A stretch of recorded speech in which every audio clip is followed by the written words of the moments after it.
Your turn again.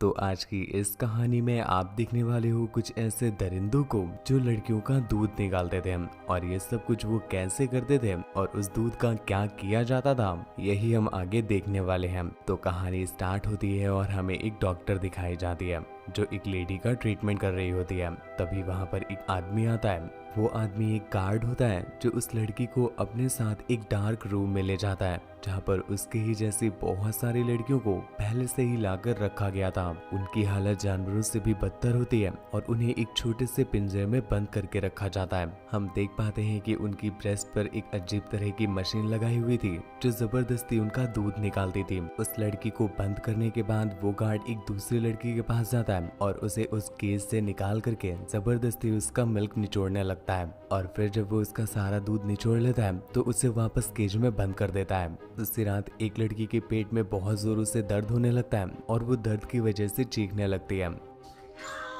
ये चीज जब उसके बगल वाली लड़की देखती है तो वो उसकी मदद करने की कोशिश करती है, पर वो खुद केज में ऐसे बंद थी कि वो उसकी कोई मदद नहीं कर सकती थी। तभी उस लड़की के शोर की आवाज सुनकर के गार्ड वहाँ पर आ जाता है जो अपने साथ उस फीमेल डॉक्टर को भी लेकर आया था। हमें पता चलता है कि उस लड़की को दर्द इसलिए हो रहा था क्योंकि वो प्रेग्नेंट थी और जब उसका बेबी बाहर आता है तो पता चलता है कि वो एक लड़का होता है। ये देख करके वो फीमेल डॉक्टर गार्ड से उस बच्चे को मारने के लिए कहती है क्योंकि लड़के इनके किसी काम के नहीं होते, उन्हें सिर्फ दूध चाहिए होता है, मलाई नहीं।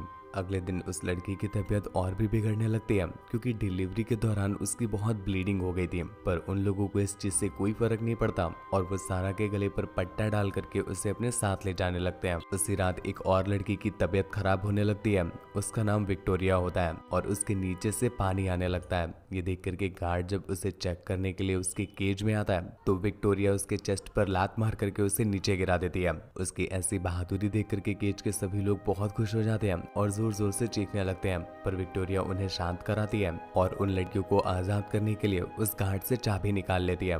पर जैसे ही वो उन लड़कियों को आजाद करने जा रही थी तभी उसे किसी के आने की आवाज सुनाई देती है, तो वो गेट के एक किनारे पे जाकर छुप जाती है और कुछ देर के बाद जब एक गार्ड अंदर आता है तो वो दूसरे गार्ड को ऐसा पड़ा देख करके शॉक रह जाता है। पर तभी पीछे से विक्टोरिया उस चैन को उसके गले में फंसा देती है और दम घोट करके उसे मार देती है। बाहर जाने से पहले वो उन लड़कियों को चाबी दे देती है और फिर वहां से बाहर निकलती है। बाहर निकल करके जो उसे दिखाई देता है कि देख करके तो वो बिल्कुल सन्न रह जाती है क्योंकि एक गार्ड उस लड़की को मार रहा होता है जो अब उसे दूध देने के लायक नहीं होती है। यहाँ से बच करके विक्टोरिया किसी तरह से आगे जाती है, पर आगे का मंजर तो और भी खौफनाक होता है जहाँ पर वो देखती है बहुत सारी लड़कियों को जिन्हें जबरदस्ती एक चेयर से बांध कर रखा गया था और उनकी बॉडी में वही मिल्क सक्शन मशीन लगाई जाती है जो जबरदस्ती उनकी बॉडी से दूध निकाल रही थी।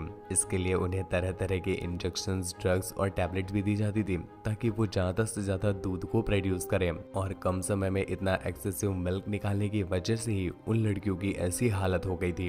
ये देख करके विक्टोरिया को एक बात तो समझ आ जाती है कि यहाँ पर कोई बड़ा सा रैकेट चल रहा है, पर आखिरकार वो लोग इस दूध का करते क्या है ये चीज विक्टोरिया को भी समझ नहीं आती और यही इस मूवी का प्लॉट है जो कि आपको आखिर में पता चलेगा। खैर ये देख करके सारा को एक बात और समझ में आ जाती है कि यहाँ के लोग लड़कों को इसीलिए मार देते हैं क्योंकि लड़के उनके बिजनेस में किसी काम नहीं आ रहे थे। यहाँ के बारे में और भी ज्यादा जानने के लिए विक्टोरिया एक दूसरे रूम में जाती है जहाँ पर सारा होती है, पर उसने ऑलरेडी उस गार्ड को मार रखा था जो उसे यहाँ पर लेकर आया था और यहाँ पर एक दूसरे को जिंदा देख करके वो दोनों बहुत खुश होते हैं। पर इतने में ही वहाँ पर वो फीमेल डॉक्टर आ जाती है जिसे देखते ही ये लोग दरवाजे के पीछे छिप जाते हैं और जैसे ही वो रूम के अंदर एंटर करती है तभी वो पीछे से उसे पकड़ लेते हैं और एक उसकी जबान काट देती है ताकि वो चीख न सके, जिसके बाद वो उसे जबरदस्ती पकड़ करके विक्टोरिया के केज में बंद कर देते हैं। मतलब अब उस फीमेल डॉक्टर का भी वैसे ही दूध निकाला जाएगा जैसे इन लड़कियों का जबरदस्ती निकाला जाता था और इसी के साथ ये सीन यहीं पर कट हो जाता है। अगले सीन में हम एक फेयरनेस क्रीम का एड दिखते हैं जो बहुत एक्सपेंसिव होती है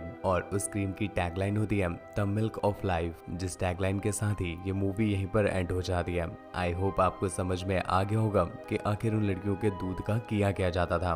खैर इस कहानी का एक दूसरा पहलू भी है जो हमारी गायों के बारे में बताता है, जहाँ पर उन्हें जबरदस्ती तरह तरह के इंजेक्शन दिए जाते हैं ताकि उनका हार्मोनल लेवल बढ़ सके और वो और भी ज्यादा दूध दे सके, और बहुत कम समय में उनका बहुत ज्यादा दूध निकालने की वजह से उनकी हालत भी बहुत खराब हो जाती है। ये कहानी कहीं ना कहीं उन्हें भी रिप्रेजेंट करती है। खैर इस बारे में आपका क्या विचार है नीचे कमेंट करके जरूर बताइएगा, और हाँ, चैनल को ध्यान से सब्सक्राइब कर लीजिएगा क्योंकि ऐसी ही इंटरेस्टिंग वीडियोस हम हर रोज 8:30 बजे आपके लिए अपलोड कर देते हैं। तो कोई भी वीडियो आपसे मिस ना होने पाए इसके लिए आप चैनल को अभी ही सब्सक्राइब कर लीजिएगा। मुझसे बात वगैरह करनी हो या मुझे देखना चाहते हैं तो आप इंस्टाग्राम पर आ सकते हैं। मेरी इंस्टा आईडी है आपका शिवाय, जो कि आपको स्क्रीन पर दिख रही है, और लिंक नीचे डिस्क्रिप्शन में दिया हुआ है। मूवी को डाउनलोड करना हो तो आप टेलीग्राम चैनल को ज्वाइन कर लीजिएगा, उसका लिंक भी नीचे डिस्क्रिप्शन में दिया हुआ है।